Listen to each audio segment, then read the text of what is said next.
যুগে যুগে জালিমদেরকে মিটিয়ে দিয়ে শান্তি প্রতিষ্ঠিত যুবকদের তারাই হয়েছে বিশাল সৃষ্টিকর্তা করেছে, কিন্তু মাধ্যম আজও ইনসাফ ইনসানিয়াত।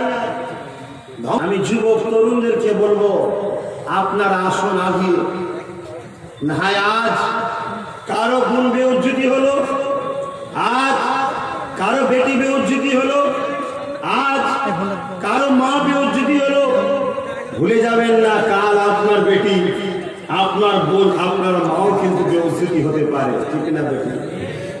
অতএব অন্যায় কখনো জাত দেখে না, অন্যায় কখনো ধর্ম দেখে না, অন্যায় কখনো ব্যক্তি দেখে না, অন্যায় কখনো আপন দেখেনি। অন্যায় এমন একটা নোংরা জিনিস, ক্যান্সারের থেকে, করোনার থেকেও মারাত্মক। কথা বুঝে আসছে? ও নিজের মা বাপকেও ছাড়ে না। অন্যায় এমন জিনিস, সেই অন্যায়ের হাত থেকে আমাদেরকে বাঁচতে গেলে যখন ফুসকুড়ি হয় তখনই সেটাকে ট্রিটমেন্ট করতে হয়, ঠিক না বেটি? ফেলে রাখলে আস্তে আস্তে সেটা ফোড়া ফোড়া থেকে ক্যান্সারে পরিণত হবে। আমার আল্লাহ বাবা নবী পাককে কি জন্য পাঠিয়েছিলেন? এই যুবকেরা, এই নবী পাকের প্রেমিকেরা দুটো কাজ করতে পাঠিয়েছিল। একটা হলো অন্যায়কে প্রতিষ্ঠিত করার জন্য, আরেকটা হলো অন্যায়কে মিটিয়ে দেওয়ার জন্য। আমরা যে নবীর উম্মত দাবি করি, আমাদেরও তাহলে কাজ অন্যায়কে প্রতিষ্ঠিত করা, অন্যায়কে মিটিয়ে দেওয়া। আমার আল্লাহ পাক কোরআনের মধ্যে জানিয়ে দিলেন, কুনতুম খায়রা উম্মাতিন উখরিজাত লিন-নাসি তা'মুরুনা বিল মা'রুফ ওয়া তানহাউনা আনিল মুনকার। এ উম্মতে মুহাম্মাদি, তোমাদেরকে আল্লাহ পাক সর্বশ্রেষ্ঠ উম্মত করেছে, তোমরা ন্যায়কে প্রতিষ্ঠিত করবে, অন্যায় থেকে বিরত থাকবে, অন্যায়কে মিটিয়ে দেবে। এ যুবকেরা, তরুণেরা, বাচ্চারা, আর সমাজের বুকে যত অন্যায় পাপ হতে লেগেছে, মানুষের উপরে জুলুম অত্যাচার হতে লেগেছে, আল্লাহ নবী দিন দুনিয়া বাসাবিউল্লাহ নবী আমার তিনার জীবনটা যদি দেখা যায়, আল্লাহ নবী কি করেছিলেন? আল্লাহ নবী আবু জেহেল তৎকালীন সময় নেতা ছিল, উতবা তৎকালীন সময় নেতা ছিল, সাইবা তৎকালীন সময় নেতা ছিল। তারা গরিবকে জুলুম করত, মানুষগুলোর অধিকারকে কেড়ে নিয়েছিল, মানুষকে কৃতদাস বানিয়ে দিয়েছিল। আল্লাহ নবী তাদের হাত থেকে নিরীহ মানুষগুলোকে বাঁচাবার জন্য নবী আমার ইনকিলাবের ডাক দিয়েছিলেন। আল্লাহ নবী সাহাবাদেরকে নিয়ে দুনিয়ার বুকে একটা ইনকিলাব তৈরি করেছিল, যে ইনকিলাবে জাতি ধর্ম মানুষ মাত্র সবাই সমান অধিকার নিয়ে মাথা তুলে বাঁচত।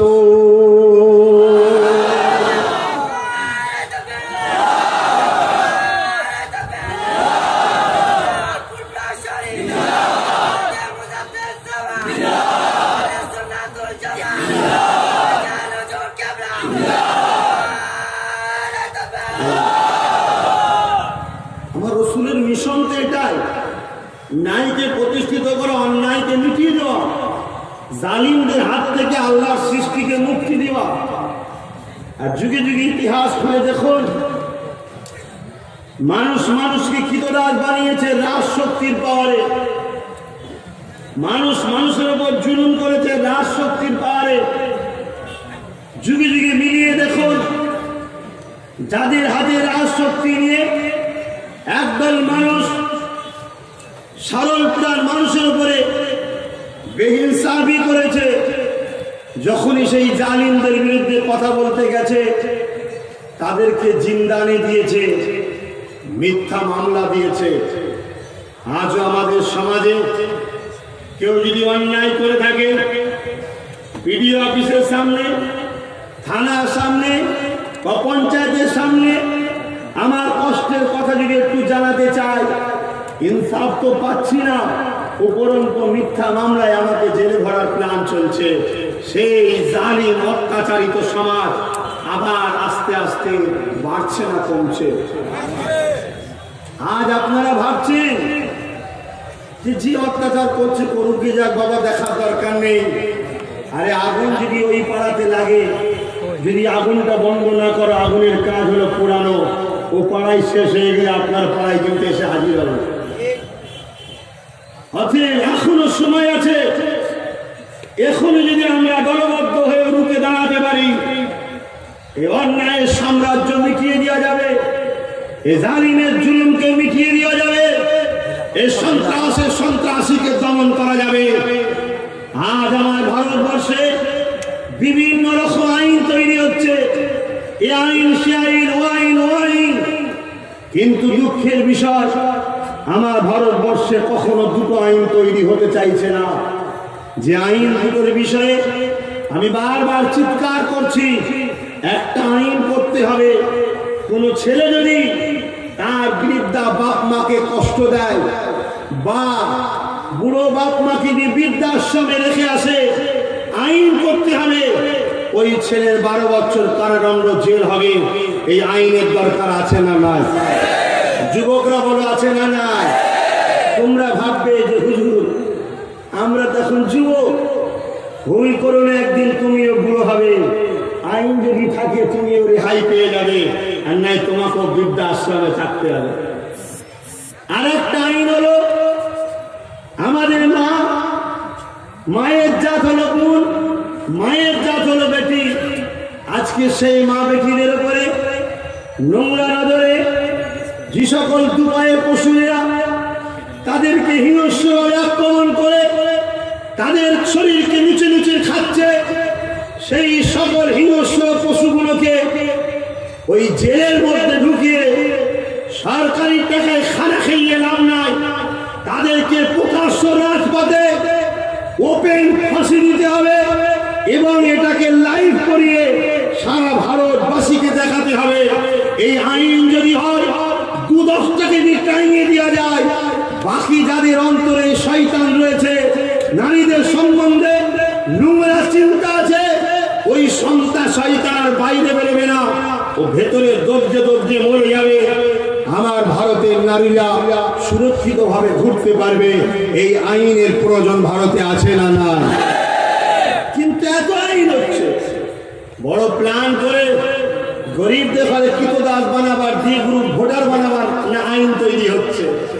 বড় প্ল্যান করে ইসলাম শরিয়াতের বিরুদ্ধে আইন তৈরি হচ্ছে। বড় প্ল্যান করে একটার পর একটা গরিবদেরকে মারার। তারপরে কিছুদিন আগে কৃষকদের বিরুদ্ধে আইন তৈরি হলো, কৃষকদের বিরুদ্ধে বিল হলো, যে কৃষকরা হলো প্রকৃত ভারতীয়, যারাই ভারতবাসীকে টিকিয়ে রেখেছে, যারা নিজের মাথার ঘামকে পায়ে ফেলে মাঠে যে চাষ করে, ফলের দাম না পাওয়ার পরও তারা দীর্ঘ বছর ধরে মাথা হ্যাট করে দেশবাসীর মুখে খাবার জোগাবার ওসিলা হচ্ছে, সেই কৃষকদের বিরুদ্ধে আইন তৈরি হলো, তাদের বিরুদ্ধে মরার প্ল্যান তৈরি হয়ে বিল পাস হলো। কিন্তু দুঃখের বিষয় আমাদের মায়ের সমাজ সেই নারীদের বাঁচাবার, ইজ্জতকে বাঁচাবার আইন তৈরি হচ্ছে না। তাহলে এখানে বুঝতে হবে রেপের পিছনে কোনো না কোনো নেতাদের হাত ষড়যন্ত্র থাকে। কথাটা কি বললাম? আরো মাথায় যদি হাত নেতার না থাকে, সাহস পাই কি করে? একজনকে রেপ করে আবার জিভ কেটে নিলাম, তার মানে কি? যাতে ও বলতে না পারে না আমি কথা বুঝছেন না? বোঝেন না আমার কথা? কি আপনাদের খারাপ লাগছে? হুজুর দুয়ার মাহফিল এসেছে, এটা কি ইসলাম বিরোধী কাজ হচ্ছে? ইসলাম নারীদেরকে মর্যাদা দিয়েছে না দেয়নি? 1500 বছর আগে যখন জ্যান্ত নারীদেরকে পুঁতা হতো, আমার রসুল তখন এসে বলেছিল, এই তোমরা মহিলা সন্তান হলে মন খারাপ করো না, যার ঘরে প্রথম মহিলা সন্তান হয় ওই ঘরানাকে সৃষ্টিকর্তা রহমতের পাইবন খবর পাঠায়। জোরে বলুন সুবহানাল্লাহ। আজকে সেই মেয়েদের, সেই মায়েদের কোনো মর্যাদা নাই, ভাবতে হবে। আল্লাহ নবী দিন দুনিয়া বাদশা বিবুল্লাহ যখন জানিয়ে দিলেন, এ দুনিয়া মানুষেরা দয়া যদি আল্লাহ পেতে চাও, মানুষকে ভালোবাসো, নারীরা মানুষ না, মানুষ নয়। আল্লাহ দয়া পেতে গেলে ভালোবাসতে হবে না, আমি ভালোবাসি না, তাই তো চিল্লাচ্ছি। আপনাদের কারো অসুবিধা? হুজুর হজ করেন না, এসব বলছেন কেন? আমি হজ করছি তো কি করছিল? হজ কাকে বলে? কথা বলছে না, হজ কাকে বলে? হজ হলো ভালো কথার উপদেশ দেওয়া, নাই কথার উপদেশ দেওয়া, সৎ কথার উপদেশ দেওয়া। ঠিক না বেঠিক? আমি যে কথাগুলো বলছি একটা কি অন্যায় কথা বলবো? হজ করছি তো নাকি?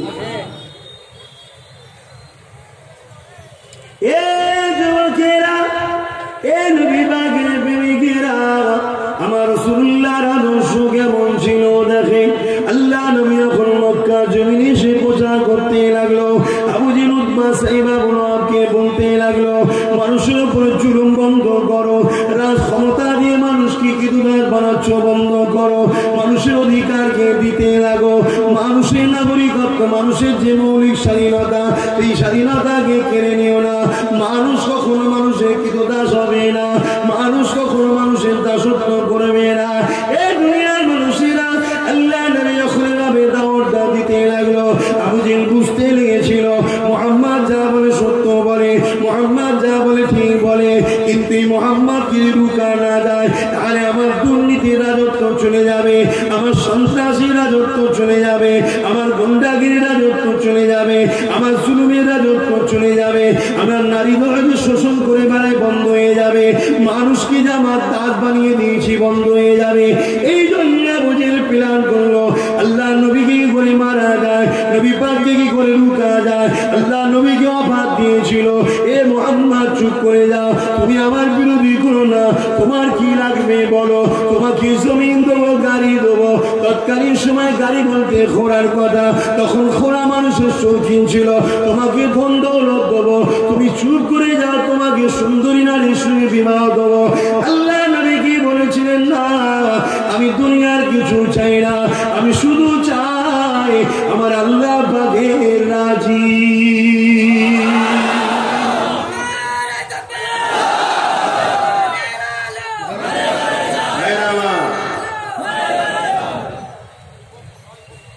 আজও আমাকে অফার দেওয়া হচ্ছে, কত টাকা তোমার লাগবে, তোমার কি লাগবে, শুধু তুমি চুপ করে যাও। বলো নিয়ে চুপ করে যাবো?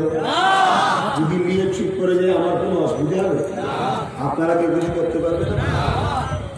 কিন্তু আমার রাসূলের উম্মত দাবি করা এই মুখে লজ্জাজনক হবে। ঠিক না বেঠিক? কিয়ামতের দিনে আল্লাহর জাহান্নাম আমাকে খাটতে হবে। ঠিক না বেঠিক? আমার জন্য যদি এই আইন হয়, সামনে ইলেকশন, 5,000 টাকা খামে চলে গেলে নিয়ে চুপ করে যাবে নাকি? বলে হুজুর তোমার জন্য যত ফতোয়া আমার জন্য জায়েজ আছে, লে না বাবা। আর নিয়ে কবরে ঢোক, 99টা সাপ রেডি আছে, মানেন তো নাকি? হ্যাঁ, একটা সাপের দুটো করে মুখ হবে, যে সাপ জমিনে যদি নিঃশ্বাস ফেলে ওই এলাকায় ঘাস গজাবে না, 99টা সাপ নিয়ে থাকতে হবে। হারাম খাও না, কথা মাথায় ঢুকছে?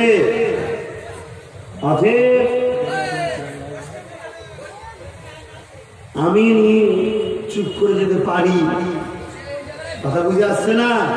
আমার উপরে কত টর্চার, কত জুলুম, কত বিরোধী, আমার বিরুদ্ধে অনেক বক্তাকে নামানো হয়েছে, আমার বিরুদ্ধে অনেককে পয়সা দিয়ে ভাড়াটিয়া হিসেবে নামানো হয়েছে, তখন কোনোভাবে আমাকে কিনতে পারছে না।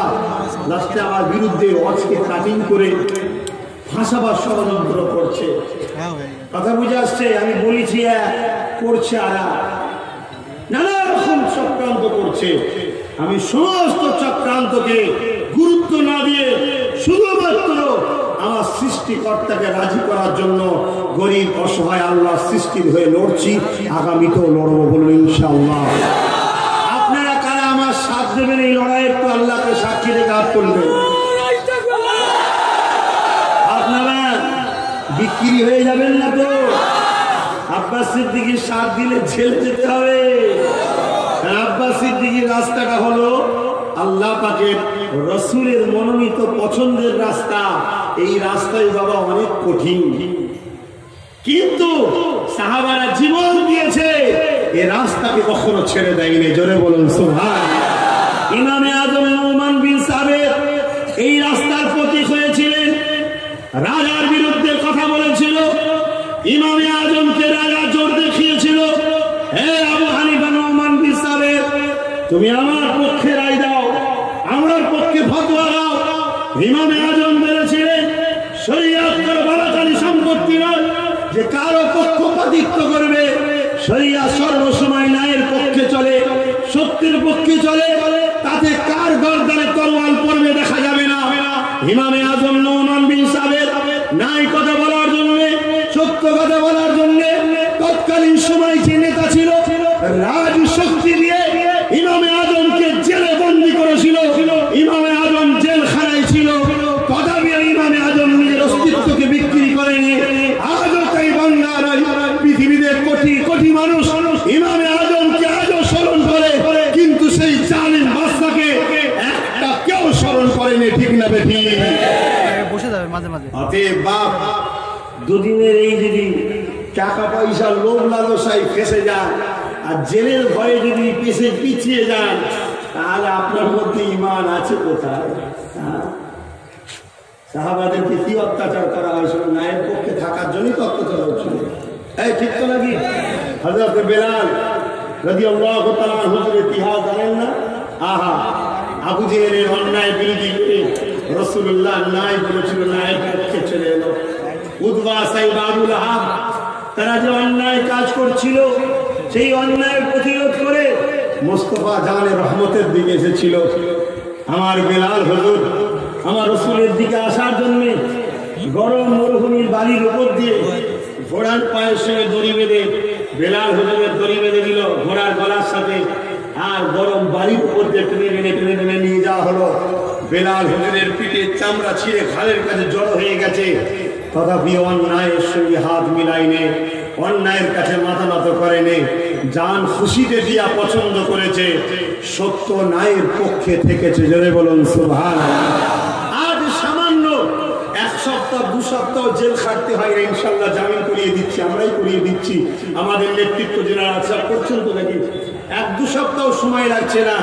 সামান্য একটু হুমকিতে যদি আপনারা ঘাবড়ে যান, তাহলে আগামী দিন বাড়ি বাড়ি ফোর্স এসে তুলে ক্যাম্পে নিয়ে যাবে, তখন আপনার কোনো উপায়। অতএব শেষ একটা চান্স, আর আমার আল্লাহ যুগে যুগে যুগে যুগে তার সৃষ্টিকে বাঁচাবার জন্য কোনো না কোনো একটা বান্দাকে তিনি ওসিলা করে। এবার সেটা কোন বান্দা হবে? তিনার যাকে পছন্দ হয়। আমি জানি না আমাকে তিনার পছন্দ হয়েছে কিনা, তবে আকাশে মেঘলা হলে বোঝা যায় পানি হতে পারে, আবহাওয়া পাওয়া যাচ্ছে, হয়তো আমাকে আল্লাহ গরিবদের খাদিম হিসাবে কবুল করছে। বলুন আমিন, বলুন আল্লাহুম্মা আমিন। অসহায় আল্লাহর সৃষ্টি, মুসলিম, দলিত, আদিবাসী, সাঁওতাল, বাগদি, হিন্দু, যে কোনো ধর্মেরই হোক, গরিবদের সাথী, তাদের হয়ে কথা বলা, তাদের অধিকারের হয়ে কথা বলা, তাদের মৌলিক অধিকারকে পাইয়ে দেওয়া, তাদের বঞ্চনার যে শিকার হয়ে আছে সেইখান থেকে উদ্ধার করার জন্য হয়তো আমি প্রায় আল্লাহর কাছে দোয়া করি, আল্লাহ আপনি একটা বার আমাকে রাজশক্তি দেন, যাতে আমি একটু মানুষের খেদমত করতে পারি। কেন আমার কাছে এসে যখন কেউ বলে হুজুর আমার আম্মা অসুস্থ, অপারেশন হবে, 2.5 লাখ টাকা দরকার, 1.5 লাখ টাকা দরকার, 1 লাখ টাকা দরকার, আমার কাছে এক বালতি পানি আছে ভাই, এক ঢোক দিন। আবার কেউ এসে বললো হুজুর আমার মেয়ের বিবাহ, এক ঢোক দিন। আবার কেউ বললো হুজুর আমার ছেলে 95% নাম্বার পেয়েছে, পড়তে চাইছে, অ্যাডমিশন ফি নেই, এক ঢোক দিই, কেন এক বালতি পানি তো। তাই আমি চিন্তা ভাবনা করে দেখলাম, যদি আমার আল্লাহ দয়া করে আমাকে সাগরটা একবার দখল করায়, তাহলে এক ঢোক নয় বালতি বালতি দেবো। জোরে বলুন সুবহানাল্লাহ। তাই আমি উঠে পড়ে লেগেছি সাগর দখল করার জন্য। দুঃখের বিষয়, যাদের কাছে সাগর আছে তারা শুধু নিজের কোলেই শুধু পানি ঢালছে, নিজের কোলেই পানি ঢালছে। বাবারে বাবারে, 1 লাখ টাকার মালিক ছিল না, সে এখন 1000 কোটি, 10,000 কোটি, 20,000 কোটি, 50,000 কোটি টাকার মালিক হয়ে যাচ্ছে। কি কষ্ট হচ্ছে নাকি? আর কোন ঘরে আছে আল্লাহ ভালো জানে। 500 টাকা পেয়ে গেলেই তারপর সিদ্দিকের বিরুদ্ধে লাঠি ধরবে। আরে আমার হোসাইনের বিরুদ্ধে লাঠি ধরেছিল এই মুসলমান ভাই। হিন্দুরা ধরে নে, খ্রিস্টানরা ধরে নে, দলিত আদিবাসীরা ধরে নে, শিখ পাঞ্জাবিরা ধরে নে। আমার হোসাইনের বিরুদ্ধে লাঠি ধরেছিল ওই সামান্য টাকা পেয়ে এই মুসলিম দাবিদাররা।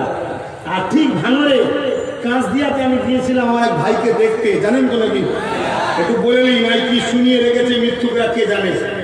আমার একটা ভাই এই সংগঠন করে, ফুরফুরাসে আহলে সুন্নাত ওয়াল জামাত। ওই সংগঠন থেকে ওই এলাকায় এক জায়গায় হয়ে 500 পরিবারের বাড়ি খাবার দিয়েছিল। ভাই ভালো কাজ করছে না খারাপ কাজ? নেতাদের নজর পড়ে গেছে। নেতা নয়, চোরেদের। নেতা তো করে বলে না, নেতা তো মানুষ সেবা যারা করে, যারা গরিবের সাথী হয় তারা তো নেতা। তো এই চোরেদের নজর পড়ে গেল, 500 লোকের খাবার তো দিবে, 500 লোকের খাবারটা আমাদের কাছে না, আমরা ভেবে খেতাম।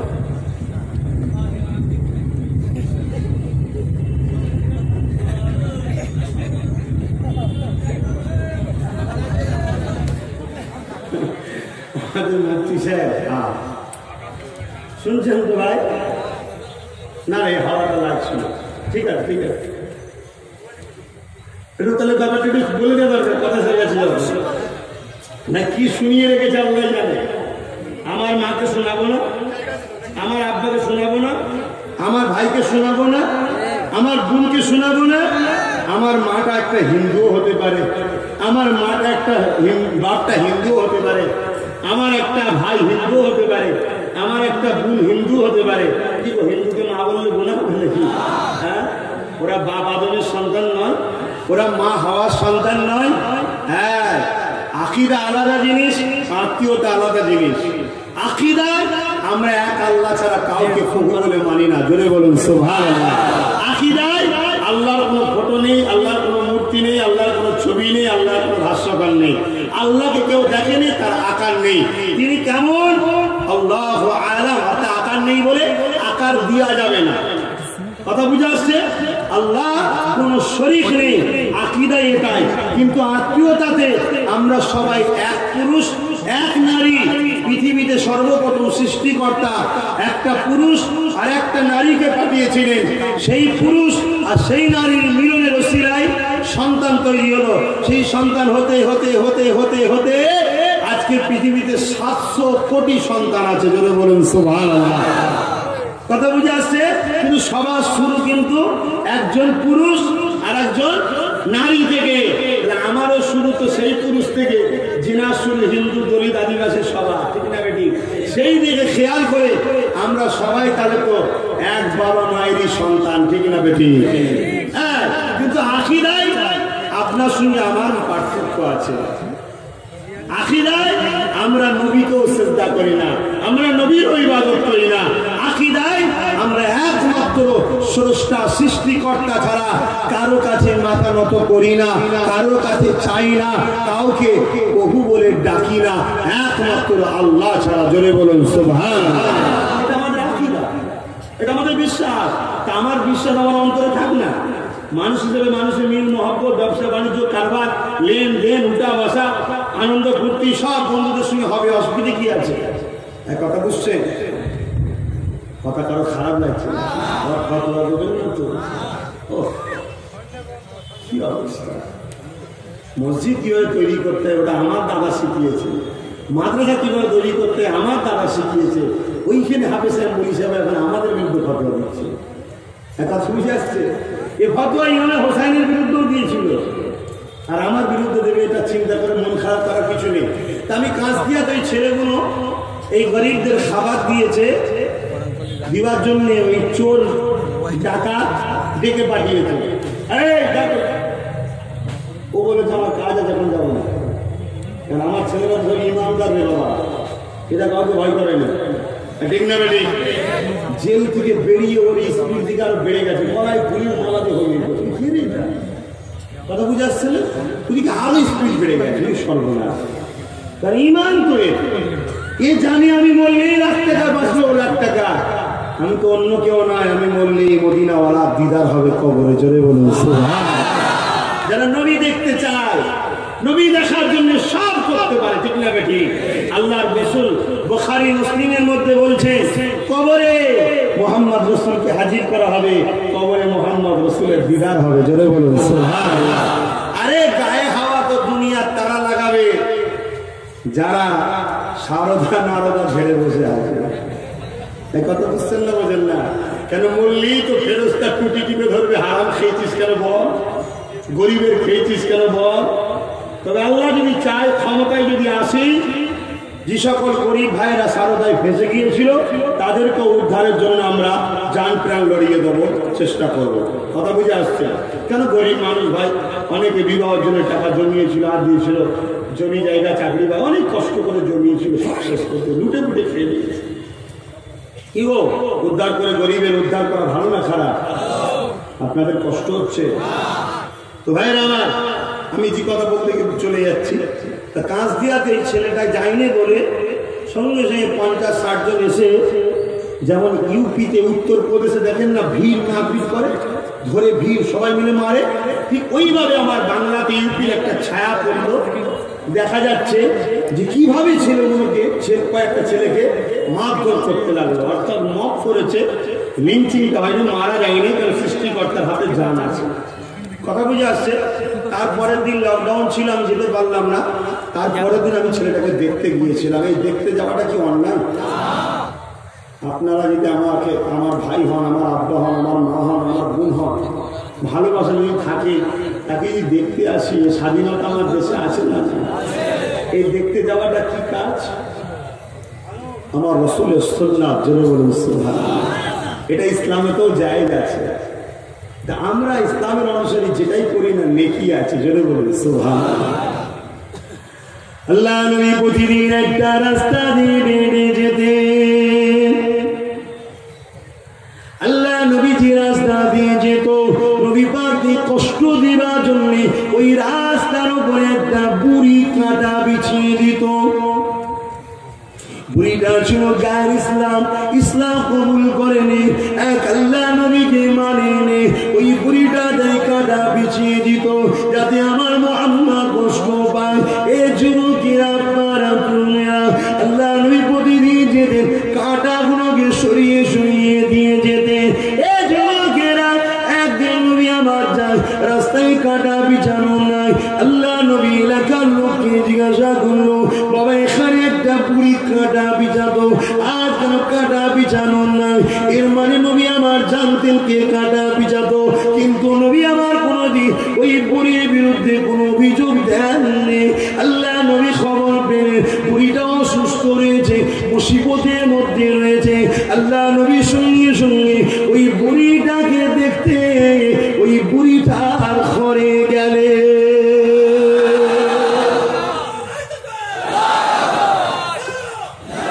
যদি ওই বুড়িটাকে রসুল দেখতে যেতে পারে, যে রসুলের দুশ্মনী করেছে এবং গায়ের মুসলিম, আমার ভাই সে গরিবকে সেবা করার জন্য মার খেয়েছে, তাকে দেখতে যাওয়াটা কি আমি অন্যায় করে ফেলেছি ভাই? আল্লাহ রে, তুমি সারা দেন, আমি অন্যায় করেছি দেখতে গিয়ে? আমার আব্বা, আমার মা, আমার ভাই, আমার বোন, আমার প্রিয় দেশবাসী, গণতন্ত্র হত্যা হচ্ছে না হয়নি বাংলায়? আমি একজন স্বাধীনতা সংগ্রামী ঘরের পরিবারের সদস্য। আমি দেখতে গেছি, তখন করোনা চলছিল, তাই 5-6 জনকে সাথে করে নিয়ে গিয়েছিলাম। গ্রামের গোটা 50টা লোক সব আর ভালোবাসার ছেলে খবর পেয়ে বেরিয়েছিল। যে বাড়ির জানলায় দেখছিলেন না লাঠি ছুটছিল, কাদা ছুটছিল, ওই বাড়িটারই ছেলে, ওদের বাড়ি বসেছিলাম। ওরা এসে ঘিরে ফেলে বলছে ঘর সমেত পুড়িয়ে দেবে। হ্যাঁ আমার আব্বা, এই টিএমসি পার্টির লোকেরা তোমার বাচ্চাকে পুরাতে চেয়েছিল, তোমার বাচ্চাদের ঘরে বাচ্চার উপরে লাঠি তুলেছিল, তোমার নবীর খানদানের সঙ্গে বিয়াদবি করছে। এদেরকে তোমরা যদি আগামী দিন সাপোর্ট দিয়ে ক্ষমতায় নিয়ে আসো, এরা আমাদের আগামী দিন হত্যা করবেন। একদিন মানে আসে, তোমরা যদি চাও খানদানের রাসূলকে হত্যা করতে, তাহলে এদেরকে আবার ক্ষমতার সিংহাসনে নিয়ে আসো। কারণ এরা ওই জোরে আমাদের উপরে আঘাত করেছিল। কোন জোরে? রাজনীতির পাওয়ারে, ঠিক না বেটি? তাহলে যে পাওয়ারে আমাদের উপর জুলুম করেছে, আমার বাপ মা, আমার ভাইদেরকে শোনানো দরকার আছে না নাই? আর আমার অপরাধ হলো এটাই যে ছেলেটাকে দেখতে গিয়েছিলাম। যদি এই জানলাটা না লাগানো থাকতো, হয়তো মাথায় বাঁচতে বিশ্বাস অবিশ্বাসের কিছু আছে ভাই? কেননা কারবালার মাঠে নামাজ পড়ে তরবার নিয়ে হযরত হোসাইনের বিরুদ্ধে লড়াই করেছিল। তাহলে আমাদের ক্ষতি হিন্দুরা করছে, আমাদের ক্ষতি দলিল আদিবাসী করছে, আমাদের ক্ষতি করছে মুসলিম সেজে ফাসেক ফাজেল বেহুদা মুনাফেক মুসলিম গুলো করছে। ঠিক না বেঠিক? অতএব আমাদের সর্বপ্রথম লড়াই হলো বিশ্বাসঘাতকের সঙ্গে, তারপরে লড়াই হবে প্রকাশ্য দুশমনের সঙ্গে। তাহলে আগে পরাজিত কাকে করতে হবে? বিশ্বাসঘাতকের সাথে। কথা বুঝে আসছে? এবারে যদি কারো মনে হয় যে হুজুর আপনি কথা বলছেন কেন, আমি আপনাকে বলিনি তো, আমি আমার মা, আমার বাপ, আমার ভাই, আমার বোনকে শোনাচ্ছি যে ভাই এই টিএমসি বাড়ির লোকেরা আমি গিয়েছিলাম, আমার সঙ্গে এরকম খারাপ ব্যবহার করেছে, শোনাবো না? এবার আমার মা যদি মনে করে যে আমার ছেলেকে টিএমসি পার্টি জবাই করছে, করুক, যাক, আবার ওকে ভোট দেবো, দেবে আমার মা। কিয়ামত দিন বোঝাপড়া হবে। দুনিয়ায় যে যার সঙ্গে থাকবে আখিরাতে তার সঙ্গে থাকবে। যদি মনে হয় ওই জালিমদের সঙ্গে থেকে জান্নাতে যাওয়া যাবে, থাকো ওদের সঙ্গে। কিন্তু আমার তো একবার দায়িত্ব আছে মাকে শোনানো, আমার বাপকে তো শোনানো একবার দায়িত্ব আছে। যদি আমার বাপ মনে করে আমার ছেলেকে হত্যা করে, করুক কি যাক, মারে মারুক কি যাক, আমার 500 টাকা হলেই যথেষ্ট, আমার আব্বা দেবে। আমার ভাই যদি মনে করে, আমার বোন যদি মনে করে যে আমার ভাই আমার কাছে আগে নয়, আমার কাছে জালিমের 500 টাকা আগে, চলো ওটা নিয়ে তাকে আনবো, দাও। তবে আর একটা শুনিয়ে দেই, চুচুড়াতে যে মসজিদ ছিল, যে মাদ্রাসা ছিল 202 বছরে, সেই মসজিদ মাদ্রাসাতেই এই বর্তমান টিএমসি সরকার তালা মেরেছিল। এই তালা মারাটা ন্যায় না অন্যায়? বলে বলেন ন্যায় না অন্যায়? যারা তোমার আল্লাহ ঘরে তালা মারে, কিসের পাওয়ারে মারলো? জোরে বলেন। যারা মাদ্রাসায় তালা মারলো, কিসের পাওয়ারে মারলো? ওরা যদি রাজ শক্তিতে মসজিদ মাদ্রাসায় তালা মারে, ওই তালাকে খুলতে গেলে আমাদের হলো রাজ শক্তির দখলের দরকার আছে না? না। আজকে মুফতি আলাউদ্দিন সাহেব ফতোয়া দিল, ওই ফতোয়াটাকে কাটতে গেলে আর একটা মুফতি কাটলে মানায়। ঠিক না বেঠিক? একটা রাজ শক্তির নেতা যখন রাজ পাওয়ার দেখায়, তার পাওয়ারের মোকাবেলা একটা রাজ শক্তি দিয়ে করলেই মানায়। আমার মসজিদ আমার মাদ্রাসায় তালা মারলো রাজ শক্তি দিয়ে, তার বেলায় অসুবিধে নেই। আর আমি আমার সম্পদকে বাঁচাবার জন্য গিয়ে রাজ শক্তি দখল করি, আমি কোন অন্যায় করলাম? কথা বুঝছেন না? বোঝেন না?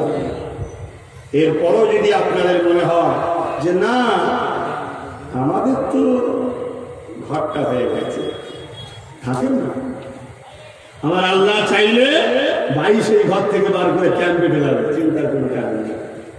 কি আর যদি মনে হয় পেয়ে যখন গেছে আর তো দেবে না, অথবা দেখি আর লাভ নাই। কথা বুঝে আসছে? অতএব তাহলে ন্যায়ের পক্ষে, সত্যের পক্ষে আমাদেরকে আগাতে হবে।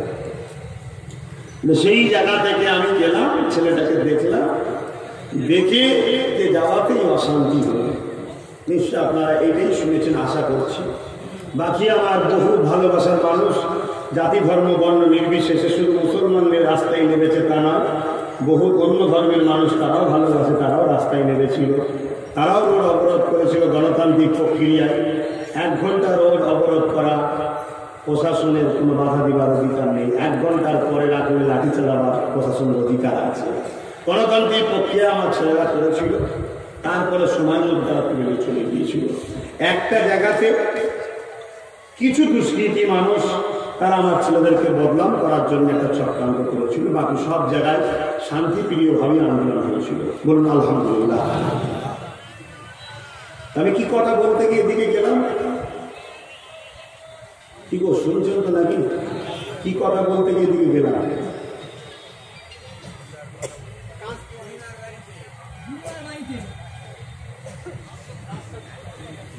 মুসলমানের ছেলে মেয়েরা, তরুণেরা, বাপেরা, এ নবী পাকের প্রেমিকেরা, আল্লাহ নবী আমাদেরকে শিক্ষা দিয়েছে। বাবারা তোমরা আল্লাহ সৃষ্টিকে ভালোবাসো, নবী আমার আল্লাহ সৃষ্টিকে ভালোবেসেছে। আল্লাহ নবী শিক্ষা দিয়েছে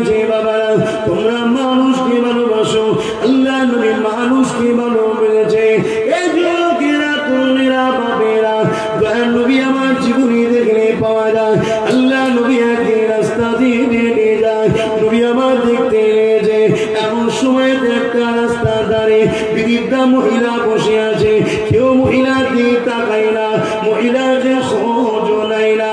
আল্লাহ নবী মহিলার পাশে চলে গেলেন, মহিলার কাছে গিয়ে বসে গেল। আল্লাহ নবী বলতে লাগলেন, মা। আরবিতে উম্মুন বলে, এই মা বলে যখন ডাক দিল, মহিলা আমার নবীর মুখে দিয়ে তাকালো। এই যুবকেরা, তরুণেরা, আল্লাহ নবীকে এত সুন্দর দেখতে ছিল। আম্মা আয়েশা সিদ্দিকা রাদিয়াল্লাহু তাআলা আনহা বলতে লেগেছে, আকাশের চাঁদ একদিন দেখি আপনার নবী আমার কোলে মাথা দিয়ে শুয়ে আছে, আমি আমার নবীর নূরের মুখে দিয়ে তাকাই। আল্লাহ নবী বলেছিল, আয়েশা রে, কি দেখো বারবার আসমান আমার মুখ। আম্মা আয়েশা বলেছিলেন, ইয়া রাসূলুল্লাহ, হাবিবাল্লাহ, আকাশের চাঁদ থেকে আপনার মুখ দেখি। আল্লাহ নবী বলেছে, আয়েশা কি পেলে দেখে? আম্মা আয়েশা বলেছিলেন, ইয়া রাসূলুল্লাহ, হাবিবাল্লাহ, আকাশের চাঁদে দাগ আছে, কিন্তু আমার মুহাম্মদ আমার কোলের চাঁদে কোনো দাগ না। সেই নবী পাককে দেখে বুড়ি অবাক নজরে বলতে লেগেছে, বাবা তোমার বাড়ি কোথায়? বাবা কি সুন্দর তোমাকে দেখতে। বাবা কে? বাবা তুমি কি নাম তোমার? বাবা। আল্লাহ নবী নিজের পরিচয়কে গোপন করে দিলে। নবী আমার পরিচয়কে গোপন করে দিয়ে বললেন, মা আপনি আমাকে নিজের সন্তান মনে করতে পারে।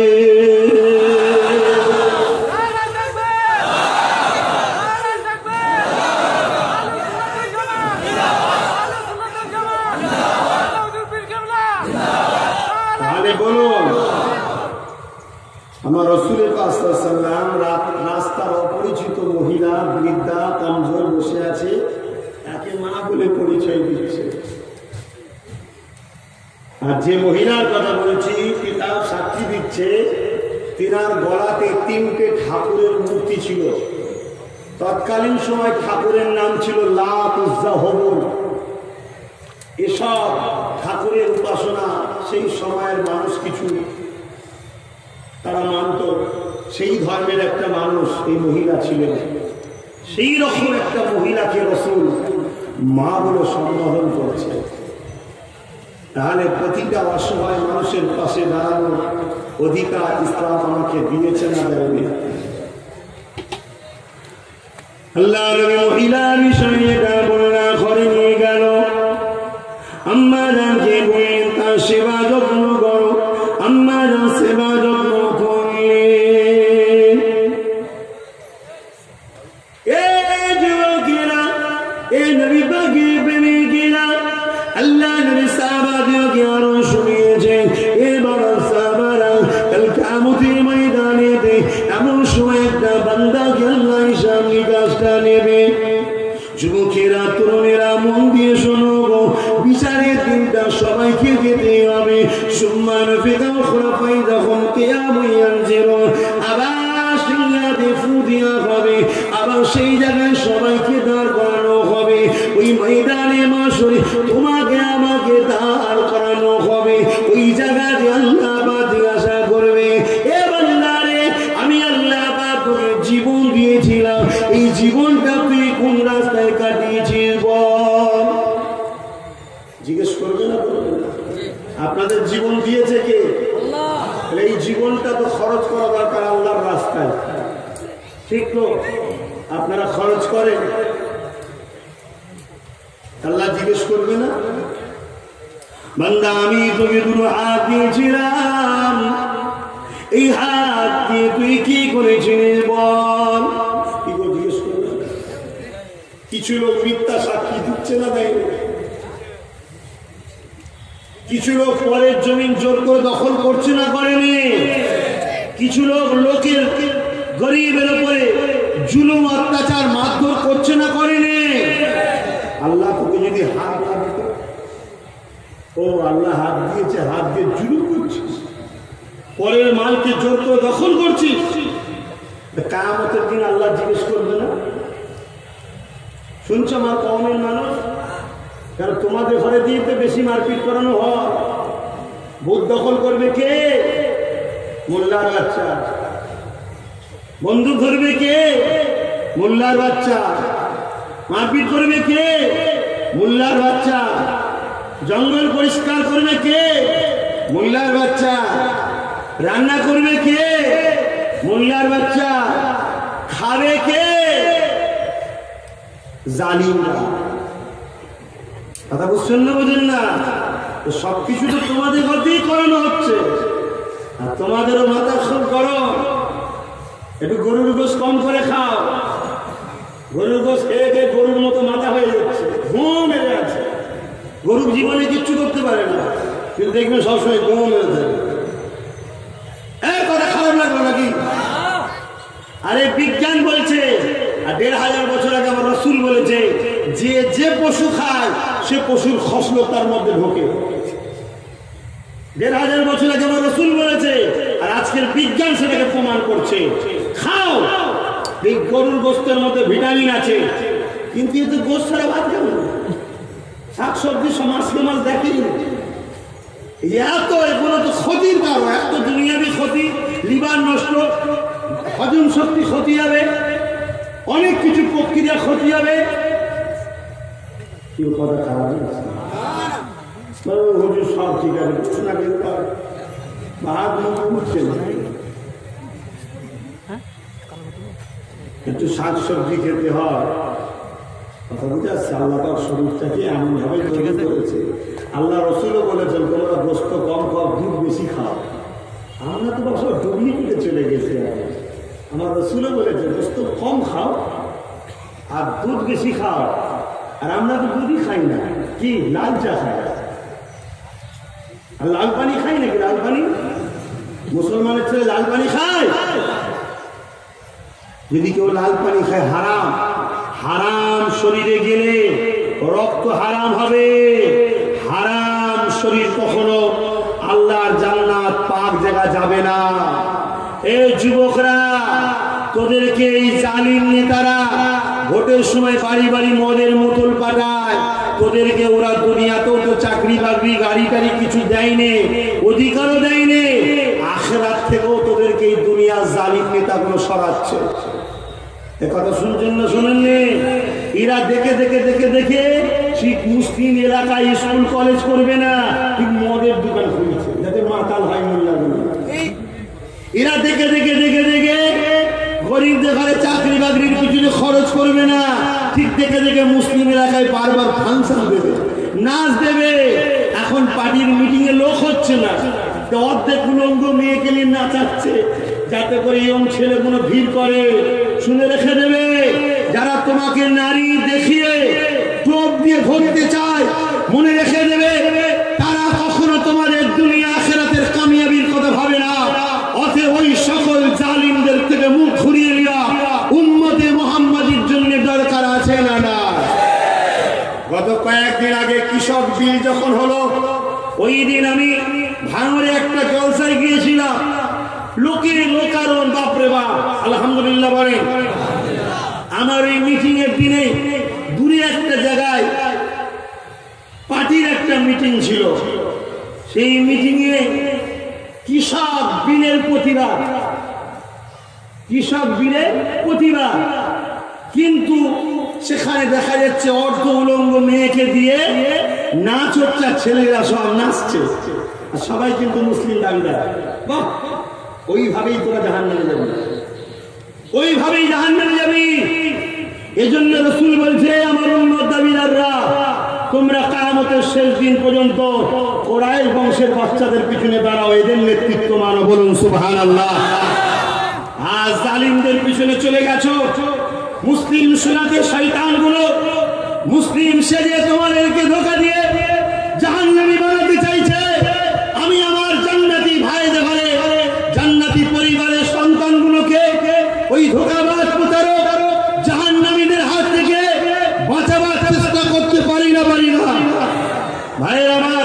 তখন সেই জায়গায় দেখা যাচ্ছে ওই নাচ করছে। আমি যতটুকু জানি, বিশেষ কিছু ধর্মের মানুষেরা তারা যখন আনন্দ হয় তখন উৎসব করে, ঢোল তাবলা বেজে গান গেয়ে, ঠিক তো নাকি? খুশিতে করে। এইদিকে বলতে কৃষকদের বিলের বিরুদ্ধে, আর বাস্তবটা দেখাচ্ছ খুশি। তাহলে টিএমসি পার্টির ওই এলাকায় যারা এই মিছিলটা করেছিল, তারাও তাহলে কৃষকদের বিরুদ্ধে বিলটাই খুশি প্রকাশ করেছে। ঠিক না বে ঠিক? অসুবিধা হলে বলবেন, বড় বড় ছেড়ে দেবেন। আমার কথা খারাপ লাগছে? আমার বলার স্বাধীনতা আছে না? না। আমি আমার ভারতবাসীকে, আমার আব্বা, আমার মা, আমার বোনকে কথা শোনাতে পারি না? তাই শোনাচ্ছি। আজ ফুরফুরা শরীফকে কত বড় একটা দাগ লাগিয়ে দিল টিএমসি পার্টির লোকেরা, জানেন না? ফুরফুরায় নাকি জঙ্গি ট্রেনিং হয়, শুনেন না? আপনারা ফুরফুরা শরীফের মুরিদ কারা কারা একটু হাত তুলে দেখাবেন? এই জঙ্গিরা, সন্ত্রাস তো করো তোমরা সব। আপনারাও তোমরা কি সন্ত্রাস, জঙ্গি, আতঙ্কবাদী? আমি বলিনি, টিএমসি পার্টির লোক বলেছে। যে পার্টি তোমাদেরকে জঙ্গি বানাতে চায়, কেন বানাচ্ছে বুঝতে পারছো না? তাহলে সেই পার্টি জঙ্গি বানিয়ে আর একটা কাউকে এনে তার মুখের উপরে তুলে দেওয়ার প্ল্যান করছে। এক কথা বুঝে আসছে? অতএব প্রকাশ্য দুশ্মনের সঙ্গে লড়াই করতে কখনো ভয় খাও নাকি তোমরা? প্রকাশ্য দুশ্মনের সঙ্গে লড়াই করে জিতা সম্ভব, বিশ্বাসঘাতকের সঙ্গে লড়াই করে কখনো জিতা সম্ভব নয়। আল্লাহ রসুল বলেছিলেন, আমার বড় ভয় হয় আমার উম্মত করে প্রকাশ্য দুশ্মনরা ক্ষতি করতে পারবে না, আমার উম্মতদের ক্ষতি মুনাফিক বিশ্বাসঘাতকরা করে দেবে। বিশ্বাসঘাতক বুঝতে পারছেন না? ইফতার মাহফিলে চলে আসে মাথায় টুপি দিয়ে, নামাজের মাহফিলে চলে আসে মাথায় ঘোমটা দিয়ে, বুঝতে পারছেন? এরা হলো বিশ্বাসঘাতক। এরা কি? বিশ্বাসঘাতক। এরা আমার ধর্মকে অপমান করে, এরা আমার ধর্মকে নিয়ে খেলা করে, আমার ধর্মকে নাটক বানায়। খারাপ লাগছে তোমাদের? জাহান্নামে যাবার সব দিচ্ছে, জাহান্নামে কপাল ফাটা। 40 বছর, 50 বছর, 60 বছর তো বাঁচবে, তারপর তো মরে যাবে। কপাল ফাটা হয়ে মরতে চাও? যদি কোনো গায়ের ইসলাম মাথায় টুপি দেয়, ওই টুপিটাকে সে নাটক করলো না? সে টুপিতে মানে তুমি হিন্দু ভাই হিন্দুর মতো আসো, তুমি খ্রিস্টান ভাই খ্রিস্টানের মতো আসো। কেন টুপি ছাড়া তুমি কি আমার সঙ্গে মিশতে পারো না? আর আমিও যখন তোমার কাছে যাবো, আমি মুসলমানের মতো যাব। আমি মুসলমান হয়ে যদি ঘুমটা দিয়ে তোমার কাছে যাই, বা সিঁদুর লাগিয়ে তোমার কাছে যাই, আমি মুসলমান যদি প্যান্ট শার্ট পরে তোমার মতো তেলক দিয়ে তোমার কাছে যাই, জানবে আমিও তোমার ধর্মকে নিয়ে ছলনা করছি, নাটক তৈরি করলাম। ঠিক না বেটি? আমি কি তিলককে বিশ্বাস করি? আমি কি সিঁদুরকে বিশ্বাস করি? আমি যখন দিলাম তাহলে সিঁদুরটাকে শুধুমাত্র অপমান করলাম, নাটক তৈরি করলাম। ঠিক না বেটি? আমার আমি যখন টুপি বিশ্বাস আপনি করেন না, তাহলে আপনি যখন টুপি মাথায় দিয়ে আসবেন, তাহলে আমাদের সঙ্গে নাটক করছে। যারা নাটক করে এদের পাল্লায় পড়লে ঠকতে হবে না? হবে না? তাহলে অন্যায়ের প্রতিবাদ করা দরকার আছে না? না। আমি একা করবো? কারা কারা অন্যায়ের প্রতিবাদ করবেন হাত তুলে দেখান। জবান একটা না দুটো? সত্য বলছেন না মিথ্যা বলছেন? হ্যাঁ, সত্য বলছেন না? হাত লম্বা করে দেখান। কাউকে জোর করছি আমি? কাউকে জোর করলে হাত তুলেছে? হাত নামান। যদি অন্যায়ের প্রতিবাদ না করেন কি হবে? হ্যাঁ যুবক ভাইরা বলো, অন্যায়ের প্রতিবাদ না করলে কি হবে? আল্লাহ রসুল বলছেন তার মধ্যে ঈমান বলে কিছু নাই। আর যার ঈমান নাই সে জান্নাতে যাবে? দাঁড়িয়ে থাকলে, নামাজ পড়লে, হজ করলে, হুজুরের ছেলে হলে, মুফতি সাহেব হলে, মৌলানা সাহেব হলে, ইমাম সাহেব হলে জান্নাত যাবে? কত জাহান্নামে দুনিয়ায় ঘুরছে, বুঝতে পারছো? বড় বড় সব সেজে বসে আছে। কলিকাতায় কদিন আগে আনএডেড মাদ্রাসার শিক্ষকদের উপরে যে অত্যাচার হয়েছে, এটা অন্যায় না? নাই? এর প্রতিবাদ যারা করবে না তারা বলুন ধরা করবে না? এইবারে বুঝতে পারছো আস্থায় তো নাকি 9 বছর ধরে আনএডেড মাদ্রাসার শিক্ষক শিক্ষিকাগুলোর উপরে প্রতারণা করছে বর্তমান সরকার। এটা বলার স্বাধীনতা আমার দেশ আমায় দিয়েছে, আমার ইসলামও দিয়েছে। যদি মনে করেন বোন দেখিয়ে, বন্ধু দেখিয়ে গলার কণ্ঠকে চেপে ধরবো, তাহলে শুনে রেখে দেন, আপনি তাহলে দেশদ্রোহী হবেন, সংবিধান বিরোধী হবেন। আমার আন্দোলনটা যদি দেশের বিরুদ্ধে হয়, সংবিধানের বিরুদ্ধে হয়, আপনি যদি প্রকৃত দেশপ্রেমিক হন, আমার বিরুদ্ধে আইনের আশ্রয় নেন, আমার বিরুদ্ধে কেস করুন, কোর্টে মামলা হোক, আমি কোর্টে যাব। আমি যদি ভুল করে থাকি, দেশের বিরোধী করে থাকি, আইনের বিরোধী করে থাকি, আমার দেশের আদালত আমাকে যে আইনের বিচার দেবে আমি মাথা পেতে মেনে নেব। আর যদি মনে করেন না বাঁশ তুলবো, লাঠি তুলবো, কাদা তুলবো, শুনে রেখে দেন, সবার করে আছি, এটাকে কমজোরি মনে করবেন না। সবার করে আছি, এটা মানবতার পরিচয় দিচ্ছি। সবার করে আছি, কমজোরি মনে করবেন না। সবার করে আছি, দেশের আইনকে ভালোবাসি তাই। সবার করে আছি, কমজোরি মনে করবেন না। সবার করে আছি, দেশের ভাতৃত্বকে টিকাবো বলে তাই। কোনদিন যদি এই সময়ের বাঁধ ভেঙে যায়, সেই দিন বুঝে নেবেন, সেই দিন বুঝে নেবেন ব্রিটিশ পিরিয়ডে কিভাবে লড়াই হয়েছিল ব্রিটিশদের বিরুদ্ধে।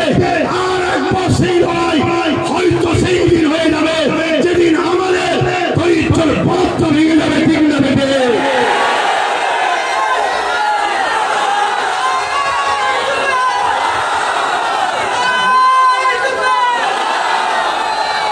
আমরা হাফেজে কোরআন, আমরা উলামায়ে দ্বীন, আমরা বুককে চিতিয়ে দিল্লির রাজধানীতে ব্রিটিশদের বিরুদ্ধে লড়াই করে নিজের রক্ত তাজা বুকে ঝরিয়ে এই ভারতকে স্বাধীন করেছি। আমরা সেই হাফেজে কোরআন, আমরা সেই উলামাদের উত্তরসূরি, আমরাই সেই মুজাহিদ, আমরাই সেই দেশপ্রেমিক। অতএব ধৈর্য ধরে আছি, শুধু মানবতার খাতিরে ধৈর্য ধরে আছি, দেশের আইনের মর্যাদায় ধৈর্য ধরে আছি, দেশকে ভালোবেসে ধৈর্য ধরে আছি, বিশৃঙ্খলা যাতে না হয় তার জন্য। কিন্তু যদি কোনোদিন ধৈর্যের বাঁধ ভাঙে, আমরা কিভাবে অন্যায়ের বিরুদ্ধে বুককে চেতিয়ে লড়াই করতে পারি, সেই দিন জালিমদের ঘরে আমরা বুঝাতে পারবো না। পারবো না। ভাইয়ের আমার, ঘাবড়াবার কোনো জায়গা নেই। জন্মেছে যখন মরবো একদিন, মরণটা যেন কুকুরের মতো না হয়, মরণটা যেন গরু ছাগলের মতো না হয়, মরণটা যেন ইমানদারের মতো হয়। একদিন বাঁচবো, একদিন বাঁচবো। কারো কাছে দালালি খেয়ে ভিক্ষা চেয়ে কারো দয়াতে বাঁচবো না। একদিন বাঁচবো আল্লাহ দয়ায়, আল্লাহ সাহায্যে বাঁচবো। 1000 বছর কোন জালিমের পা চেটে বাঁচতে রাজি ইমানদাররা নয়। ঠিক না বেটি? আজকে সেই লোকগুলোকে শিক্ষক শিক্ষিকা যারা গুরু হয়, শিক্ষক মানে গুরু সমর্থ লোক নাকি, 9 বছর ধরে ওদের সঙ্গে প্রতারণা হচ্ছে। যখনই তারা যায়, তারা আমাদের মাইনে দিচ্ছি, দেবো, ঠিক আছে, কথা হবে, এই হয়েছে। কখনো পিটিয়ে তুলে দেয়, কখনো মেরে তুলে দেয়। 9 বছর ধরে 40,000 স্টুডেন্টের লাইফকে নিয়ে খেলা হচ্ছে। 9 বছর ধরে হাজার হাজার, কম বেশি 2,500 থেকে 3,000 শিক্ষক শিক্ষিকা। আমার প্রিয় দেশবাসী, ভাববেন না শুধু মুসলমানদের জন্য লড়াই করছি। শিক্ষকের মধ্যে মুসলিম সমাজে যেমন শিক্ষক আছে, হিন্দু ভাই, দলিত ভাই, সিভিল কাস্ট ভাই, আদিবাসী ভাই, সমস্ত ধর্মের ভাই বোনেরা তারাও রয়েছে। ওই যে শিক্ষক ছাত্র 40,000, ভাববেন না মুসলমান, এই জাতের সুশ্রী দিয়ে তো আমরা শেষ। ওখানে প্রতিটা ধর্মের আছে। আরে ভারতবাসী আছে, আমার বাংলার নাগরিক, তারা আমার বাংলার আগামী ভবিষ্যতের প্রজন্ম। 40,000 বাচ্চা, তারা যে কোনো ধর্মেরই হোক, ওই শিক্ষক আর বাচ্চাদের উপরে যে প্রতারণা করা হলো, এই প্রতারণার অবিলম্বে সমাধান না হয়, আগামী দিন আনেরের মাদ্রাসা শিক্ষক শিক্ষিকা ওই 40,000 বাচ্চার মিড ডে মিলের পাইয়ে দেওয়ার দাবিতে কলিকাতার রাজপথকে অবরুদ্ধ করে দিয়ে আমি আব্বাস সিদ্দিকী তাদের কাঁধে কাঁধ মিলিয়ে আন্দোলনে নামবো। আপনারা কি রাজি আছেন? তৈরি থাকুন, কেন অন্যায়ের কখনো প্রশ্রয় দেওয়া যাবে না। এই কথা বুঝছেন না বোঝেন না? এসব কথা বলতে খারাপ লাগছে না? হলুন আপনি যা করছেন বিজেপি চলে আসবে। বিজেপি চলে যাবে?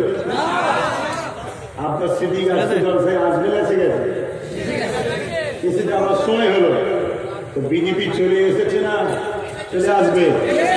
চলে এসেছে। যাবার সময় আব্বাস সিদ্দিকী তৈরি করছে। কথা বুঝে আসছে? আরে বিজেপিকে তাড়াতে ইনাদের দ্বারা কখনো সম্ভব? যারা 1 বছরের বাচ্চাকে রুখতে পারলো না, এখন 18 বছর বয়স হয়ে গেছে। কথা বুঝছেন না? আর রুখতে পারে? বিজেপি কখন রুখতে পারে নাকি? যখন 1 বছরের বাচ্চা ছিল তখন 1টা সিট ছিল, তখন রুখতে পারে না, এখন 18টা সিট। আর রুখতে পারবে ভাই? আর যে বিজেপি গিরি কেউ রুখতে পারে প্রকৃত দেশপ্রেমিক, সেটা আমরা পারবো। ঠিক না বেঠি? হ্যাঁ, কথা বুঝে আসছে? শুধু আপনাদের ঘরে বোকা বানাচ্ছে, বিজেপি চলে আসবে, বিজেপি চলে আসবে, বিজেপি তো কি হয়েছে? বিজেপি আমার খোদা নাকি? ওর হাতে আমার জানলিটা আছে? ও আমায় খাওয়ায়? ও আমি মেরে দেবে? হায়াত মত কার হাতে? মমতা বাঁচিয়ে রেখেছে। যদি কেউ মনে করে বুদ্ধদের মমতা শুনিয়া বাঁচায় আর বিজেপি মারে, সে মোমেন না কাঁদে? ইমান ঠিক করো না। উত্তরপ্রদেশে কি হচ্ছে দেখছি? হ্যাঁ, উত্তরপ্রদেশটাতে ভারতবর্ষের সব থেকে জঘন্য রাষ্ট্র হচ্ছে। কথাটা ঠিকই, সব থেকে জঘন্য রাষ্ট্র উত্তরপ্রদেশে চলছে। আরো রাজ্যে বিজেপি নেই? আরো তো রাজ্যে আছে। গুজরাটে 22 বছর আছে, 11% মুসলমান, 6% চাকরি করে। জানো ভারতবর্ষের সব থেকে মুসলিম ধনী মুসলিম কোন রাজ্যে? গুজরাটে। এক কথা শুনছেন না? উত্তরপ্রদেশের ব্যাপারটা বলতে পারেন জঘন্য চলছে, কিন্তু আমার বাংলা কোনসা উত্তরপ্রদেশ থেকে ভালো আছে? হ্যাঁ, আমার বাড়ি থেকে 7 কিলোমিটার দূরে আসিফ আলীকে মারতে মারতে মারতে মারতে বেড়ে দিল। বেচারা বিয়ের বাজার করতে গিয়েছিল, তার নেতৃত্ব দিচ্ছে একজন টিএমসি প্রধান। শুনছেন ভাই? আমার কথা খারাপ লাগছে? যেটা সত্য সেটা বলছি। অসুবিধা আছে? আমার নেই, আপনাদের তাহলে বলুন ছেড়ে দিন। কিন্তু জলসায় বেরোবো না, সব কথা যদি বলতে না পারি বেরোবো না। আর আমার স্বাধীনকে স্বাধীন দেশ বলে মানব না। যে দেশে আমার কথা বলার অধিকার নেই, সেটা কিসের স্বাধীন দেশ? হ্যাঁ, কথা বুঝে আসছে না? নাই, তবে আমার দেশ কিন্তু আমাকে কথা বলার অধিকার দিয়েছে। কথা বুঝে আসছে? অতএব যে কথা রুখতে যাবে সে দেশদ্রোহী। ঠিক না বেটি? দেশদ্রোহীকে মাফ করে দেবেন, দেশদ্রোহীকে ছেড়ে দেবেন। গণতন্ত্র কাকে বলে? বিরোধী থাকার নাম না বিরোধী শূন্যের নাম? জোরে বলুন। হ্যাঁ, রাজতন্ত্র কাকে বলে? বিরোধী থাকা না বিরোধী শূন্য? হ্যাঁ, বিরোধী শূন্য। তাহলে আমার ভারত গণতন্ত্র না রাজতন্ত্র? এখানে যদি কেউ বলে বিরোধী শূন্য করব, তাহলে সে ভারতের গণতন্ত্রকে হত্যা করলো না করলো না? পঞ্চায়েত ভোটে কেউ একজন বলেছিল বিরোধী শূন্য করব, ভদ্রলোকের নামটা মনে আছে? মনে আছে? রাতারাতি কয়েক হাজার কোটি টাকার মালিক হয়ে গেল। কোথা ছিল একদিন কে জানে, হঠাৎ করে চলে এলো, এসেই দাঁড়িয়ে গেল। কথা বুঝে আসছে না? দাঁড়িয়ে গিয়ে বললো বিরোধী শূন্য করে দেবো। বিরোধী শূন্যর নামে বাম কংগ্রেসকে পিটলো, তাদের নমিনেশন জমা দিতে দিল না, আর ওইদিকে বিজেপি নমিনেশন দিচ্ছে। বলছে ওটা আমাদেরই লোক তো, দিচ্ছে দিক না। কথা মাথায় ঢুকছে? টাকার ইপিট আর দুপিট, নকশাটা আলাদা, কিন্তু আলাদা নাকি টাকাটা? কি গো টাকা?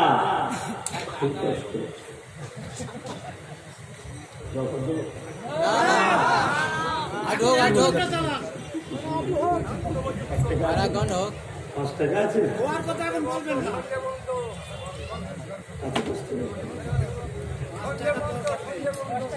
আবার ওই বিরোধী শুনলে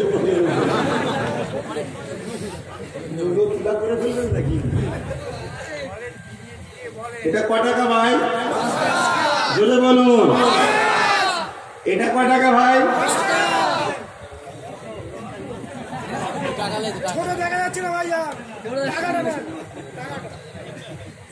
যে যা দিচ্ছে নিয়ে নেবো। এটা ক টাকা ভাই? আর এটা এটা এটা কি করে হয়? এদিকে গান দিয়ে আছে, এদিকে নাগল রয়েছে একটা, এদিকে গান দিয়ে ছবি তো, এদিকটা একটা, দুটি 5 টাকা, একই একই একই। পশ্চিমবাংলায় বিজেপি ছিল? পশ্চিমবাংলার পাহাড়দার আব্বাস সিদ্দিকী? পশ্চিমবাংলার দায়িত্ব আব্বাস সিদ্দিকীর হাতে আছে? এই পশ্চিমবাংলায় বিজেপি ঢুকছে, দোষ আব্বাস সিদ্দিকী? ধরুন পশ্চিমবাংলার দায়িত্ব বোঝাবার জন্য বলছি, দেবঙ্গার দায়িত্ব আমার হাতে আছে, আর এই দেবঙ্গায় বিজেপি ঢুকছে, দোষ মুক্তি সাহেবকে তো বলতো নাকি? দোষ কার?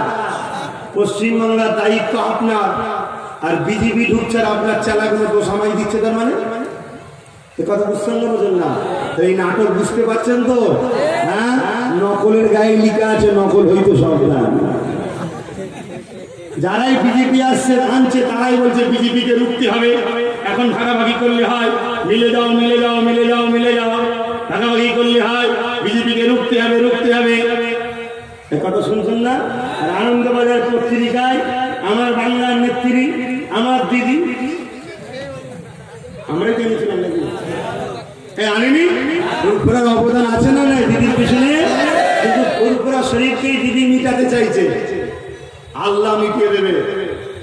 এই তোরা যদি বাঁচাতে চাস চাইকে যা, আমার আল্লাহ এদেরকে মিটিয়ে দেবে। বিশ্বাস আছে? হ্যাঁ, এরা সিলসিলাকে মিটাতে চাইছে, এরা আব্বাসকে শুধু নয়। এদের বিষয়ে তুমি জানো এরা কি করছে ভেতরে ভেতরে? হ্যাঁ, এরা পুরো ফুরফুরা সিলসিলাটাকে মিটাতে চাইছে। শুনে রেখে দেয়। আর গাছ না এলে কখনো গাছকে কাটতে পারেনি, সিলসিলাকে কখনো মিটাতে পারবে না সিলসিলার পরিবার যদি সাথ না দেয়। এটাও মাথায় রেখে রাখবে। আরে সিলসিলা এখন চালাচল মূল টাইপের হয়ে গেছে, ও কারো তো দরদ নেই, আমার পেট ভরে গেলে মিটে গেল। কথা বুঝে আসছে না?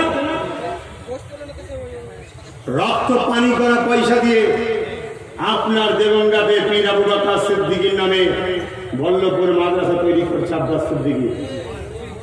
রক্ত পানি করে আপনাদের পাশের থানায় ওই দূরে দেখছিলাম হাজি সাহেব বসেছিল, এসে বসলো। কি বলে হাজি সাহেবের নাম জানো কি? ওটা দাঁড়াও না বাবা, কি মাদ্রাসা ওটা? কোন জায়গা? বড় গোবরা। বড় গোবরা আবু জাফরিয়া।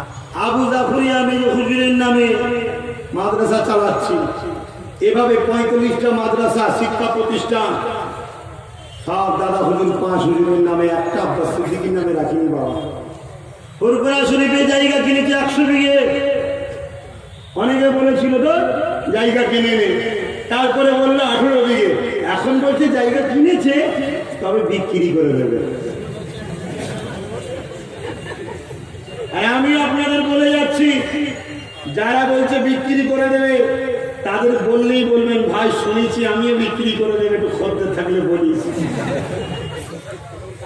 তোকে কিছু কনসেশন দেবো, লাখে 2%, লাখে 2000। আমার ওখানে ছিল সিস্টেম, অনেক টাকা দাম রে বাবা, অনেক টাকা হয়ে যাবে। শুনছেন? পীর আবু বকর মেরিট স্কলারশিপ চালাচ্ছি। অনেক ভাই অনেক গুণ, শুধু পুরুষ নয় মহিলাদের মধ্যে অনেক গুণ আছে। যারা গরিব ঘরের মেয়ে বা ভ্যান চালায়, কি লেবার করে, কিন্তু আমার বোনের ব্রেন আল্লাহ দিয়েছে, ভালো রেজাল্ট করেছে মাধ্যমিকে, যোগাযোগ করেছে, এই বোনের ফিস দিয়েছি ভর্তি, এবং তাকে পড়াশোনার মাসে মাসে টাকাও দিচ্ছি। সেটাও আমার আবু বকর সিদ্দিকীর নামে করেছে, আমার নামে করিনি।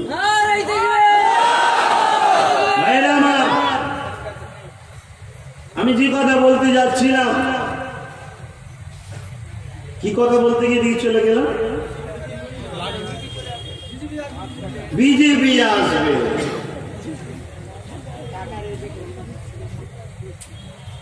আঠারো ইন্টু 7 কত হচ্ছে? 126। 148 রাউন্ড ফিগার। কটা বাকি? 22টা। কটা? 22টা। তাই তো নাকি? আমাকে পুরো কথা মনে হচ্ছে।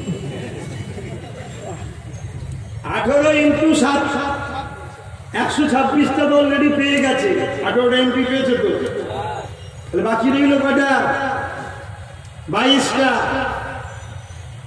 বিজেপির সময় লাগে কিনতে, আর বর্তমান বাংলার বিক্রি হওয়ার এমএলএ কম আছে, অলরেডি হু করে যেচ্ছে। শুধু এবার ভোটের ঘোষণা হোক না, দেখবেন একটা মিছিল বেরিয়েছে এমএলএ, কি গো ভাই কি খবর, ওই দিকে যাচ্ছে কেন?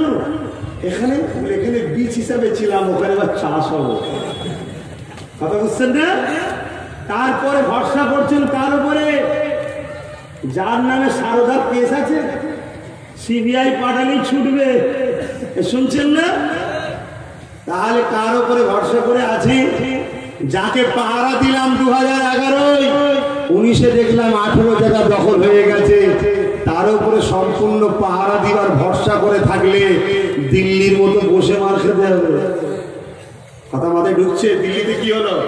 সম্পূর্ণ বিশ্বাস করে মার খেতে হলো না? হলো না? হাতে নিজের বাঁচার জন্য, নিজের মা বোনের ইজ্জত বাঁচানোর জন্য নিজের ক্ষমতা অর্জন করা দরকার আছে না? না, তুমি আমার বিরোধী করবে না, তুমি আমার ছেলেকে জুলুম করবে না, তুমি আমার ছেলেকে মারবে না, তুমি আমার ছেলেকে চোখ দেখাবে না, আমি এসে তোমার বিরুদ্ধে বলা বন্ধ করবো। শুনছেন না শোনেন? তুমি এসে বলবে ভাই যাদের ভালো লাগো আমাদের ভোট দিও, আমরা তোমাদের জন্য এই করবো, হ্যান করবো, ত্যান করবো। আমি এসে বলবো ভাই 73 বছর তো অনেককে বিশ্বাস করলি, একবার তোর আপনার সন্তানকে, আপনার ভাইকে, আপনার দেশবাসী হিসাবে আমার হিন্দু দলিত আদিবাসী ভাইরা একটাবার যদি বিশ্বাস করতে পারেন, আমি আপনাদের জন্য এই এই এই এই করবো। যার বিশ্বাস হলো আমাকে দেবে, যার বিশ্বাস আপনাকে দেবে, এর নাম হলো গণতন্ত্র, ঠিক না বেটি?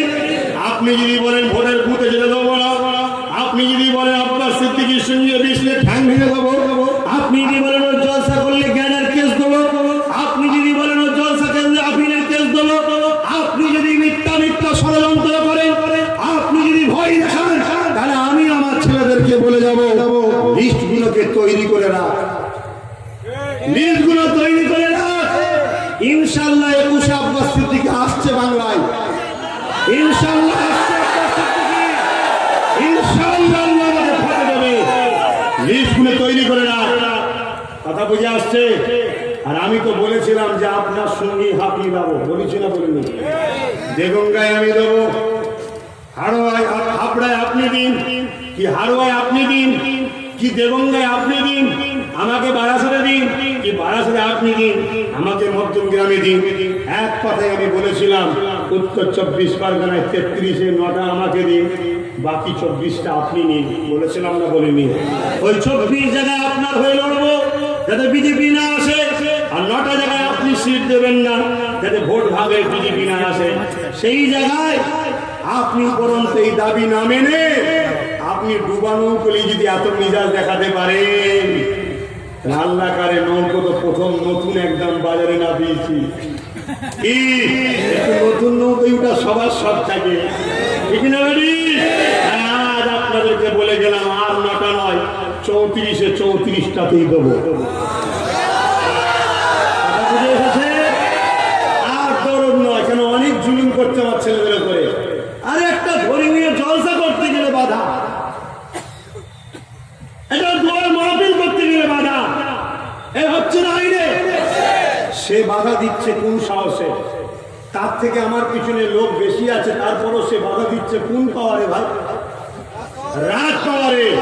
আমার এত কিছু থাকার পরও কিছু করতে পারছি না কেন ভাই? রাজনীতি। আজকে বাংলায় আসতে না আসতে একজন বলছে ঘরে লাঠি মেরে মুসলমানদের বার করে দেবো, বলছে না? বলেনি? কোন পাওয়ারে ভাই তোর পায়ে এত জোর হলো? জোরে বলো। সে যদি রাজ পাওয়ারে লাঠি মারতে যায় আর আমি তাকে লাঠি মারবো বলিনি, আমি শুধু বলেছি তুই ভাই লাঠি মারবি আয়, আর আমি লোহার ঢাল দেবো, তোর পা ভেঙে যাবে, আমার নামে কেস হচ্ছে। ও লাঠি মারছে, কেস হয়নি, আর আমি বলেছি তোর লাঠিকে রুখবো, আমাকে বলছে দেশদ্রোহী। কোন পাওয়ার এসে লাঠি মারলেও কেস হয় না, আর কোন পাওয়ারটা আমার নেই তাই রুখতে গেলেও কেস হচ্ছে? ভাই জোরে বলো। যতক্ষণ না তোমরা তোমাদের রাজ পাওয়ার তৈরি করতে পারবে, ও যে দলকে জিতাও না কেন তোমাদেরকে গোলাম বানিয়ে রাখবে, তোমাদেরকে ইউজ করবে, তোমাদেরকে ব্যবহার করবে।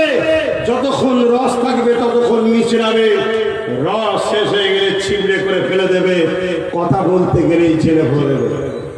তাই আমি আব্বাস সিদ্দিকী আগামী দিন মুসলিম দলিত আদিবাসী পিছিয়ে পড়া মানুষের স্বার্থে 2021 পশ্চিম বাংলার বুকে ইসলাম আমাকে বাধা দেয়নি, দেশ আমাকে অধিকার দিয়েছে। গণতান্ত্রিক প্রক্রিয়ায় মানুষের স্বার্থে, দেশের স্বার্থে, জাতি ধর্ম বর্ণ নির্বিশেষে ভারতবাসীর স্বার্থে বাংলার বুকে ভালো ভালো শিক্ষিত এক্স-আইপিএস অফিসার, এক্স-জজকে শিক্ষিত ব্যক্তিত্ব হলে তাদেরকে দাঁড় করিয়ে আমি আব্বাস সিদ্দিকী তাদের প্রচার করিয়ে আপনাদের সহযোগিতা নিয়ে তাদেরকে জিতিয়ে বিধানসভায় পাঠিয়ে বাংলার বুকে দুর্নীতি মুক্ত সমাজ করার লক্ষ্যে আগামী 21 ডিসেম্বরে দল ঘোষণা করে ডিসেম্বর থেকে রাজনীতির প্রকাশ্য জনসমাজ তৈরি করে আপনাদেরকে ডাক দেব। আপনারা সেই দিন ভাইজানের দিকে তাকিয়ে আওলাদের রাসূলের উপরে বিশ্বাস করে, খানদানে কুরাইশের উপরে বিশ্বাস করে, দেশবাসী হিসাবে দেশবাসীর উপরে বিশ্বাস করে, একটাবার আমার কথা বিশ্বাস করে আগামী দিন ক্যাম্পের হাত থেকে বাঁচার স্বার্থে এবং মাথা খুলে ধর্মীয় স্বাধীনতা নিয়ে অধিকার নিয়ে বাঁচার স্বার্থে আমার ক্যান্ডিডেটকে আমার কথা রেখে ভোট দিতে পারবেন, ভোট দিতে পারবেন। আল্লাহকে সাক্ষী রেখে বলছেন তো নাকি? হাত নামান। আপনাদের কাছে তাহলে 3টে কাজ দিয়ে গেলাম। আমি যে কাজ করছি ভুল করছি ভাই? 3টে কাজ দিয়ে গেলাম। আমি যে কাজ করছি ইসলাম বিরোধী করছি ভাই? আমি যে কাজ করছি দেশ বিরোধী করছি ভাই? না, আপনি যা করছেন বিজেপি চলে যাবে। সেই বিজেপি এত বুঝিয়ে সেই বিজেপি, তার মানে বিজেপিটা একটা টোপ। শুনছেন না? সরল প্রাণ গ্রামের আম মানুষকে ভয় দেখানোর একটা টোপ হচ্ছে বিজেপি। হ্যাঁ শুনছেন? এক গরিবের নওয়াজ যদি জালিম বাদশার মোকাবেলায় যদি জয় পেতে পারে, সেই গরিবের নওয়াজের দোয়ায় লক্ষ লক্ষ গরিবের নওয়াজের সন্তানরা আমরা বিজেপিকে ভয় করি। হ্যাঁ, বোকা বানানো হচ্ছে না। আর দ্বিতীয় নম্বর, বিজেপি চলে আসবে না চলে এসেছে?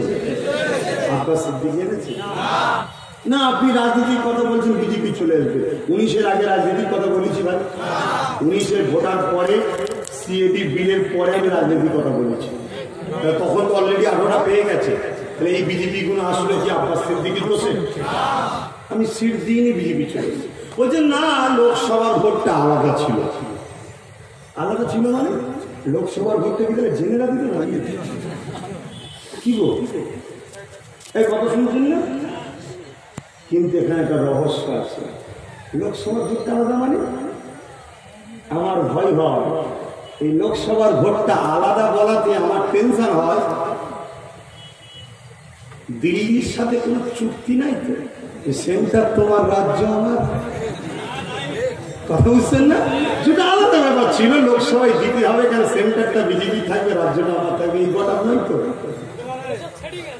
এই আমি ভাবতে পারি না এখন বলছে ঠিক আছে আমি রাজনীতির কথা বললে বিজেপি আসবে কেন? বলছে না, আপনি বললে ভোট ভাগ হয়ে যাবে।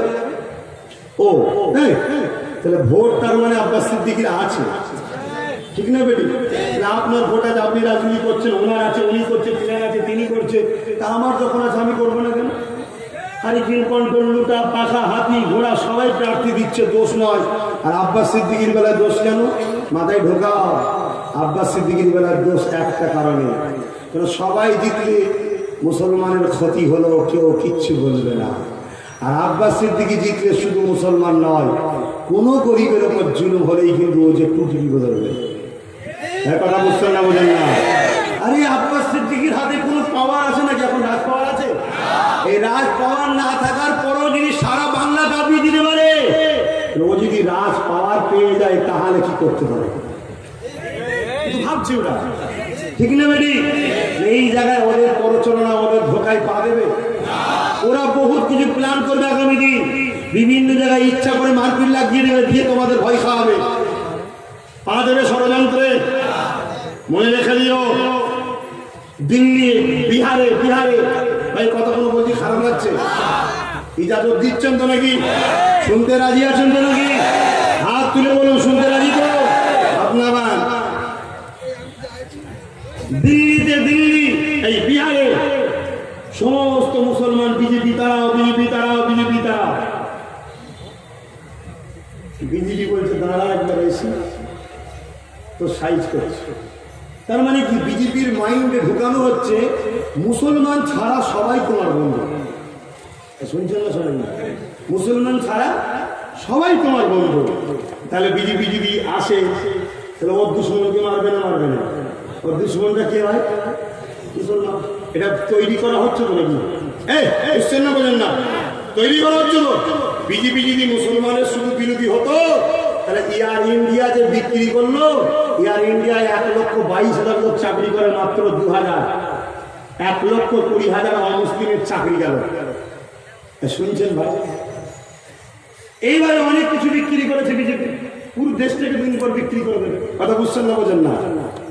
তাহলে বিজেপি একা দুশ্মন আমার, কিন্তু বুঝানো হচ্ছে কেন যে মুসলমান একা যেন বিজেপি দুশ্মন, বাকি সব যখন যোগাযোগ রেখে দিয়েছে, সব যোগাযোগ রেখে দেখলেন না? মুর্শিদাবাদে ধরা পড়লো টিএমসি পার্টির নেতা গোপনে বিজেপির বাড়ি গেছিল। এই খবরটা দেখেন তো নাকি? জানেন তো নাকি? না আমার কথা ভুল বুঝবেন তারা ভাই। তাহলে আব্বাস সিদ্দিকীর ভোট আছে তো নাকি? তাই ভয় শিখছেন।